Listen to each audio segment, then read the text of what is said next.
మాటిచ్చి మరి సినిమాని post phone చేయించిన వాళ్ళు ఇప్పుడు మాట తప్పుతున్నారంటూ పబ్లిక్ గానే ప్రశ్నిస్తున్నారు ఈగల్ నిర్మాతలు. రవితేజ సినిమాకి సోలో రిలీజ్ ప్రామిస్ చేసిన ప్రొడ్యూసర్లు మిగిలిన సినిమాలు కూడా అదే డేట్ లో రిలీజ్ కి రెడీ అవుతుంటే ఏం చేస్తున్నారంటూ గట్టిగా అడుగుతున్నారు. మరోవైపు సందీప్ కిషన్ మేం మాత్రం డేట్ పోస్ట్ పోన్ చేసుకునేదేలే అంటున్నారు. మరి ఈ ఇద్దరిలో నెగ్గేదెవరు, తగ్గేదెవరు? ఇప్పటి వరకు 4 గోడల మధ్య ఉన్న ఇష్యూ ఇప్పుడు అందరికీ తెలిసిపోయింది. సంక్రాంతి బరిలో ఎక్కువ సినిమాలున్నాయని, అందరూ ఒకేసారి రిలీజ్ పెట్టుకుంటే థియేటర్లు దొరకడం ఇబ్బంది అవడంతో పాటు కలెక్షన్లు కూడా తగ్గుతాయని ఈగల్ సినిమాని బరిలో నుంచి తప్పించారు. అయితే ఈగల్ కూడా అంత ఈజీగా ఏం తప్పుకోలేదు. ఈ సినిమా ఎప్పుడు రిలీజ్ అయినా సోలో రిలీజ్ అయ్యేలా చూస్తామని ప్రామిస్ తీసుకుని మరి సంక్రాంతి పోటీ నుంచి బయటకొచ్చింది. విశ్వప్రసాద్ గారు, వివేక్ మాట్లాడిన తర్వాత రవితేజ గారితో కూడా మాట్లాడడం జరిగింది. వాళ్ళు ముందు వచ్చి సరే ఉన్న సిచ్యువేషన్ అర్థం చేసుకొని వాట్ నెక్స్ట్ మంచి డేట్ ఎప్పుడు ఉంటుంది, ఛాంబర్ ద్వారా వాళ్ళకు సోలో డేట్ ఇప్పియాలి. ప్రొడ్యూసర్స్కి, ఆ సినిమాకి, హీరోకి అందరికీ బెస్ట్ రెవెన్యూ రావడానికి ఛాంబర్ ద్వారా ప్రయత్నం చేద్దామని మేమందరం కూర్చొని ఈరోజు నిర్ణయం తీసుకోవడం జరిగింది. సంక్రాంతి రేస్ నుంచి బయటకు వచ్చిన ఈగల్ మూవీ ఫిబ్రవరి 9న రిలీజ్ డేట్ అనౌన్స్ చేసింది. సంక్రాంతి సీజన్ తప్పిన సోలో రిలీజ్ కాబట్టి పర్వాలేదు అంటూ సినిమాని పాన్ ఇండియా రేంజ్ లో ప్రమోషన్లు కూడా చేస్తోంది.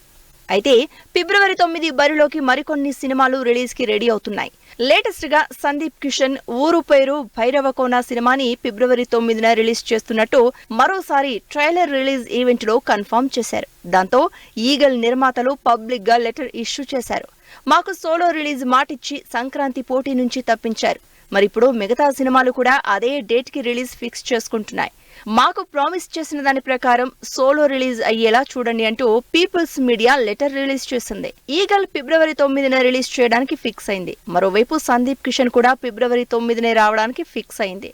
నిజానికి ఈగల్ కంటే ముందే ఊరు పేరు భైరవకోన ఫిబ్రవరి 9న డేట్ అనౌన్స్ చేసింది. అయితే ఈగల్ కి ఫిబ్రవరి 9th డేట్ ఇప్పించే టైంలో ఊరు పేరు భైరవకోన నిర్మాతలతో మాట్లాడి ఉంటారని అనుకున్నారు అంతా. కానీ ఈ సినిమా నిర్మాతలైన ఏకే ఎంటర్టైన్మెంట్స్ తో ఇప్పటి వరకు ఎవ్వరూ సంప్రదించలేదని, అసలు డేట్ పోస్ట్ పోన్మెంట్ గురించి మాట్లాడలేదని తెలుస్తోంది. అంతేకాదు ఆల్రెడీ సంక్రాంతికి వద్దామనుకున్న ఊరు పేరు భైరవకోన పోస్ట్ పోన్ చేసుకునే ఫిబ్రవరికి రిలీజ్ ఫిక్స్ చేసుకుంది. ఈ సినిమా రిలీజ్ అవడం అందరికీ చాలా అవసరమని, ఇక రిలీజ్ పోస్ట్ పోన్ చేసే ప్రసక్తే లేదని ట్రైలర్ లాంచ్ ఈవెంట్ లో క్లారిటీ ఇచ్చారు హీరో సందీప్ కిషన్. మరి ఒకవైపు రవితేజకి ఇచ్చిన మాట నెగ్గుతుందా, లేక Sandeep Kishan cinema release postpone చేసుకుంటుందా అంటూ ఆసక్తిగా వెయిట్ చేస్తున్నారు టాలీవుడ్ జనాలు. మేము సినిమా రెడీ అయ్యే టైంకి మేము సంక్రాంతికి వస్తే బాగుంటుందని అనిల్ గారు కూడా అనుకున్నారు. కానీ ఆ సమయం అందులో ఏంటి, పిల్లలకి నచ్చే సినిమా, దెయ్యాలు భూతాలు మ్యాజిక్ ఉండే సినిమా, పాటలు హిట్ అయినాయి, బాగుంటుంది మన సినిమా కానీ అంటే ఇన్ని సినిమాలు వచ్చేసరికి అనిల్ గారు లేదు, నాది అది కరెక్ట్ కాదు, నేను situation correct, let's move forward అన్నారు. అప్పటికే Feb 9th కూడా డీజేటీలు వేశారు. మేము ఫోన్ చేసి చెక్ చేసుకుని ఆ డేట్ మేము రావచ్చా ఉన్నారా లేదని కన్ఫర్మ్ చేసుకున్న తర్వాత మేము డేట్ వేసామండి. మేము ఉన్న పరిస్థితులకి మార్చే అవకాశం కూడా మాకు లేదు. Because is a lot running at stake.